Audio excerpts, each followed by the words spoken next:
I'd like to talk to you today about what an impact nutritional excellence can make for you and people around the world. We can win the war against disease. We can have healthier nations. Right now, we are spreading American fast food companies and processed foods are spreading all over the world. And people are becoming more overweight, more obese, having more heart attacks, more diabetes, more strokes, and even more cancer. The good news is that nutritional science has advanced to the point where we can have people not have heart attacks. We can win the war against cancer. We can stop people from having strokes. And as they become more elderly, they don't have to become demented in their later years. And have healthy populations with low medical costs, with a dramatically more successful and happier population without the fear of these diseases. And what we've learned, the secrets that we've learned to protect ourselves, have to do with nutrients. And there are two types of nutrients. There are macronutrients, and the macronutrients contain calories, and those are called fat, carbohydrate, and protein. And if you eat too many macronutrients, too much fat, too much carbohydrate, and too much protein, we can become overweight, and we can promote aging and promote heart attacks and strokes. Now, food also contains micronutrients, and micronutrients do not contain calories. They're things like vitamins and minerals and phytochemicals. About 80 years ago, in 1930, scientists first discovered 14 vitamins and about 20 different minerals, and everybody said, wow, this is great. We could help people live longer and help people be much healthier.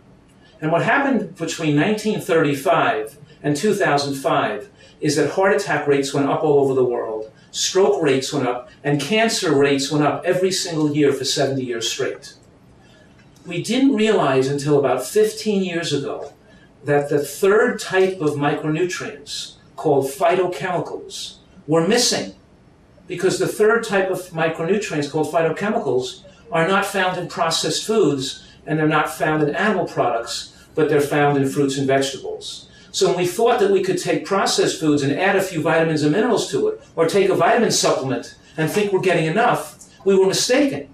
Because now we know that every tomato has 1,000 different nutrients in it. Every head of cabbage, every piece of lettuce, every cucumber, every bean or berry or sprout has hundreds, even thousands of nutrients that are so important to protect our precious health. So if we sum up what we've learned in the last 15 years in the field of nutritional science, we've realized that we have to eat a diet that's very high in nutrients, very high in micronutrients, including not just the ones we discovered 70 years ago, but all the new nutrients that we're discovering, all the new findings, that full symphony of nutrients we're finding that exists in natural fruits and vegetables, beans, nuts, and seeds. So the first thing I'm saying here, I'm making the point that as a nation, countries all over the world have made tremendous mistakes as far as protecting the health of their population. The mistake we made is we thought that we could eat anything. We could eat white flour, we could eat bread, we could eat pasta, we could eat sugar, we could drink soda all day.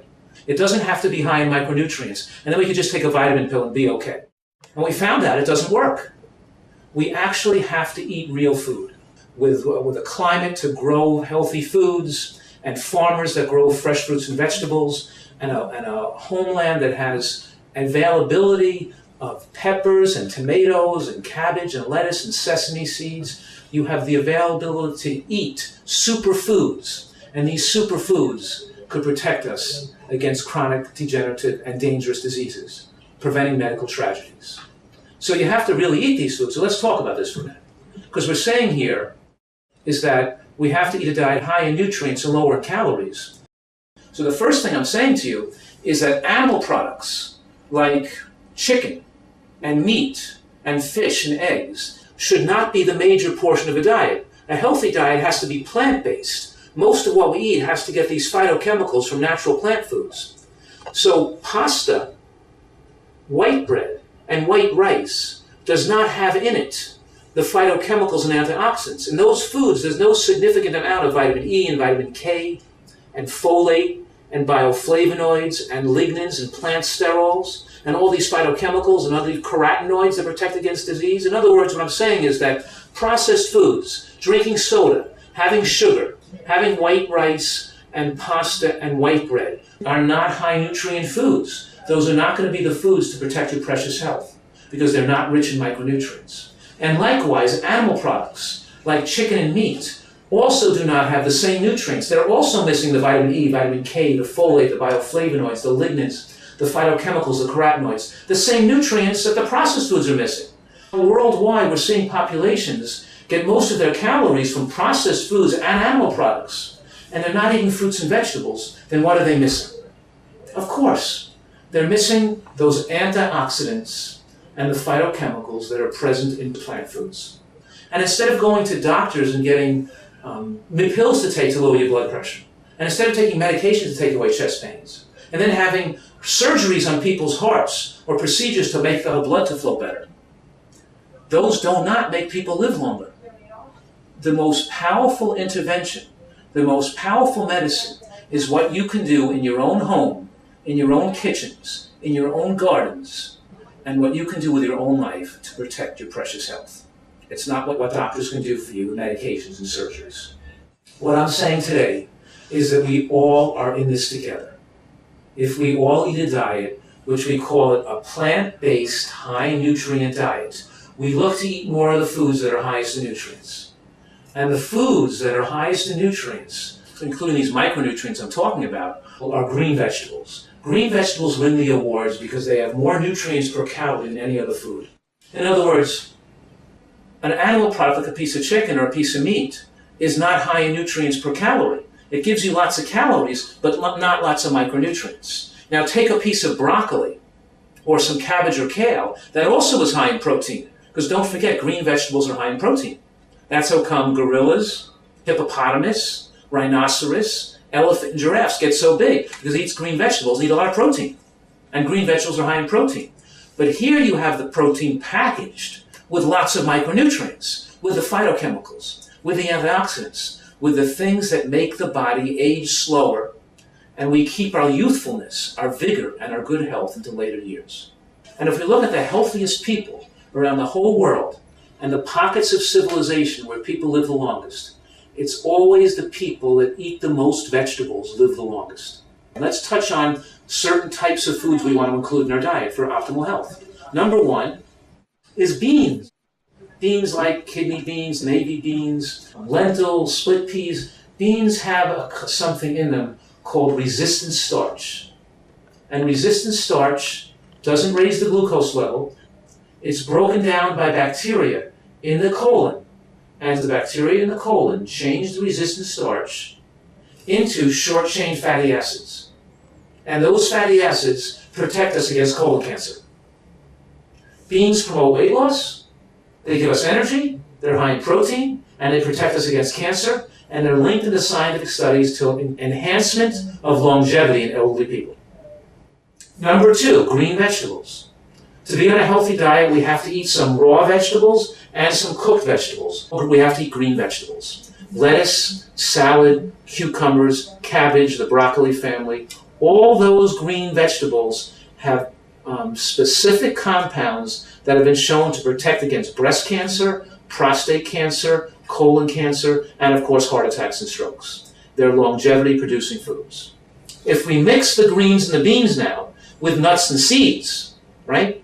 Almonds, cashews, sesame seeds, sunflower seeds, they have almost magical superfoods, protective compounds that prevent against cardiac arrhythmias, irregular heartbeats. They lower your cholesterol. They make people live longer. They prevent sudden cardiac death. They stabilize the brain. And healthy fats in seeds and nuts increase the absorption of nutrients from the vegetables and the beans. They also make the protein very complete. So it's not about just eating less fat. It's eating about more of the whole food healthy fats from nuts to seeds. Now, nuts and seeds contain a special compound called plant sterols. And these sterols have been shown to lower cholesterol levels and protect against heart attacks. But they also have a dramatic effect to protect against cancer as well. So what I do is we take some sesame seeds, and maybe we'll mix it with an orange, and make a dressing or a dip to put on a salad, right? Or we'll throw some seeds and nuts with some tomato sauce, and we'll make a dressing, we'll make some kind of dressing or a sauce. In other words, using nuts and seeds as part of your dressings and dips is a very important part of excellent nutrition. Last, fresh fruit like oranges and berries and kiwis also contains various compounds, phenols and anthocyanins, special compounds that protect against various cancers and are important for good health. And lastly, of course, whole grains like sorghum, wild rice, brown rice, whole grain rices, whole oats, whole barley. Think whole grains, not processed white flour, not white rice and white flour, but using more whole grains. So we know now that the more vegetables and fruits and beans and nuts and seeds eaten, the longer people live and the lower the risk of heart attacks and strokes and cancers. Now, in addition to preventing these chronic diseases later on in life, it also can help people have better function in school, more attention, more alertness, more protection against diseases like influenza, like the flu.